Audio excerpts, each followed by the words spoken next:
فخر دو جہاں محبوب رب کائنات حضرت محمد صلی اللہ علیہ وسلم کی مہر نبوت کیا تھی؟ کیا مہر نبوت حضور صلی اللہ علیہ وسلم کے جسم پر پیدائشی تھی؟ اگر نہیں تو پیدائش کے کتنے عرصے بعد مہر نبوت ظاہر ہوئی؟ یہ مہر کیسے اور کس نے حضور اقدس کے جسم پر لگائی؟ مہر نبوت کا ذکر گزشتہ آسمانی کتابوں میں کیوں تھا؟ نبی مکرم صلی اللہ علیہ وسلم کی وفات پر یہ مہر کیوں غائب ہو گئی تھی؟ ناظرین، ویڈیو میں ان تمام سوالات کے جوابات صحیح اسناد احادیث مبارکہ سے دیے جائیں گے۔ اللہ تعالیٰ نے ہمارے پیارے آقا صلی اللہ علیہ وسلم کو جو فضیلتیں، نعمتیں اور خصائص عطا فرمائے تھے، بے شک وہ کسی اور کے حصے میں نہیں آئے۔ آپ صلی اللہ علیہ وسلم کو دنیا میں عطا ہونے والے اوصاف میں سے ایک اہم مہر نبوت صلی اللہ علیہ وسلم ہے، جو کہ آقا کی منفرد شان اور ختم النبیین ہونے کی دلیل تھی۔ یہ جان لیا جائے کہ مہر نبوت ہے کیا، وہ کیسی اور کہاں تھی۔ اس بارے میں متفقہ عالیہ حدیث مبارکہ جیسے بخاری، مسلم، صنائع طبرانی اور حدیث کی تمام کتابوں میں روایت کیا گیا ہے۔ حضرت صاحب رضی اللہ عنہ سے مروی ہے کہ ایک دفعہ میں بہت بیمار پڑ گیا تو میری خالہ جان مجھے حضور اقدس کی خدمت میں لے گئیں اور عرض کرنے لگی، یا رسول اللہ، میرا بھانجا سخت بیمار ہے۔ یہ سن کر نبی پاک صلی اللہ علیہ وسلم نے میرے سر پر اپنا شفقت بھرا ہاتھ پھیرا اور میرے لیے برکت کی دعا کی۔ پھر نبی کریم وضو فرمانے لگ گئے تو میں آپ کے وضو سے بچا پانی پیا اور حضور صلی اللہ علیہ وسلم کے پیچھے کھڑا ہو گیا۔ آپ صلی اللہ علیہ وسلم کے دونوں شانوں کے درمیان مہر نبوت کو بغور اپنی آنکھوں سے دیکھا، جو کہ کبوتری کے انڈے جیسے تھی۔ ناظرین گرامی، اسے مہر نبوت اس لیے کہتے ہیں کہ گزشتہ آسمانی کتب میں اس مہر کو حضور صلی اللہ علیہ وسلم کے ختم النبیین ہونے کی علامت قرار دیا گیا تھا۔ وفات کے وقت یہ مہر شریف غائب ہو گئی تھی۔ حضرت جابر بن سمرہ رضی اللہ عنہ فرماتے ہیں، میں نے سلطان دو جہاں صلی اللہ علیہ وسلم کے دونوں مبارک شانوں یعنی کندھوں کے درمیان مہر نبوت کو دیکھا، جو کبوتری کے انڈے کی مقدار میں سرخ ابھرا ہوا گوشت تھا۔ ناظرین، یہ مہر مبارک آئی کہاں سے؟ اس بارے میں حضور صلی اللہ علیہ وسلم کی والدہ محترمہ فرماتی ہیں کہ ولادت کی رات میں نے 3 اشخاص دیکھے۔ ایک کے ہاتھ میں چاندی کی سراہی تھی، دوسرے کے ہاتھ میں سفید ریشم کا کپڑا تھا۔ اس نے وہ کھولا اور اس میں سے ایک مہر نکالی۔ اس کی چمک دھمک سے دیکھنے والوں کی آنکھیں چنڈیا گئیں۔ اس سراہی کے پانی سے اسے 7 مرتبہ دھویا، پھر ان نبی صلی اللہ علیہ وسلم کے دونوں کندھوں کے درمیان مہر لگا دی گئی اور ریشم کے کپڑے میں لپیٹ کر کچھ دیر کے لیے اپنے پروں کے اندر چھپا لیا، پھر انہیں میرے سپرد کر دیا۔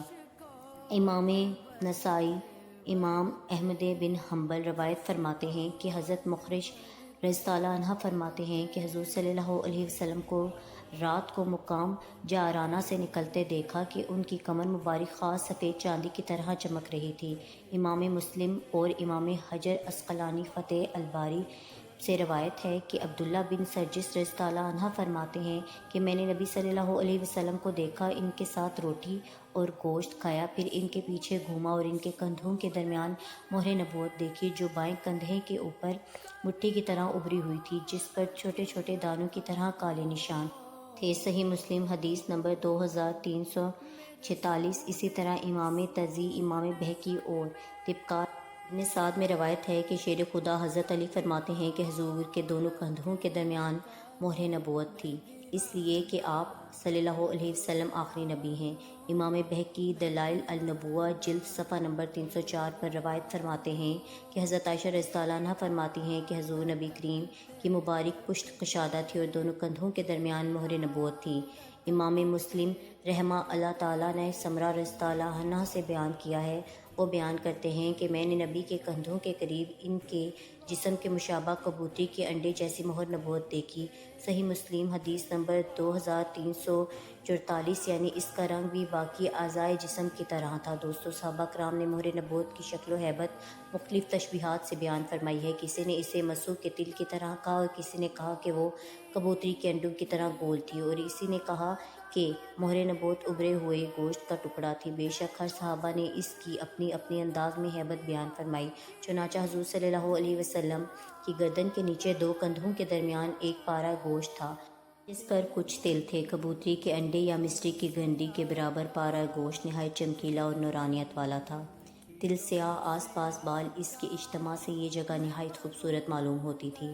حضرت قاضی امام مالکی حضرت جابر رضی اللہ عنہ کی روایت ہے، نبی کریم نے ایک دفعہ سواری پر مجھے اپنے پیچھے بٹھا لیا، میں نے اپنے چہرے کو مہر نبوت کے قریب کیا تو اس کی بے پناہ میٹھی خوشبو مجھ پر غالب آ گئی۔ اسی طرح حضرت سلمان فارسی رضی اللہ عنہ کا ایمان لانے کا واقعہ یوں بیان ہوتا ہے کہ آپ کو ایک پادری نے یہ بتا رکھا تھا کہ اللہ کے آخری نبی کی یہ نشانی ہوگی کہ اس کی پشت پر کندھوں کے درمیان مہر نبوت ہوگی، اور یہی مہر نبوت دیکھنے کے بعد ہی حضرت سلمان فارسی رضی اللہ عنہ مسلمان ہوئے تھے۔ بے شک اللہ پاک نے حضور صلی اللہ علیہ وسلم کو ایک منفرد شان نبوت اور شان ختم نبوت عطا فرمایا۔ اس میں کوئی شک نہیں کہ نبی کریم صلی اللہ علیہ وسلم ہی اللہ کے آخری نبی ہیں۔ آپ کے بعد کوئی نبی یا رسول نہیں آنے والا۔ اسی لیے اس بات کو قرآن حدیث میں بھی واضح بیان فرمایا گیا ہے کہ حضور صلی اللہ علیہ وسلم کے بعد جو بھی نبی یا رسول ہونے کا دعویٰ کرے گا وہ جھوٹا اور کذاب ہوگا۔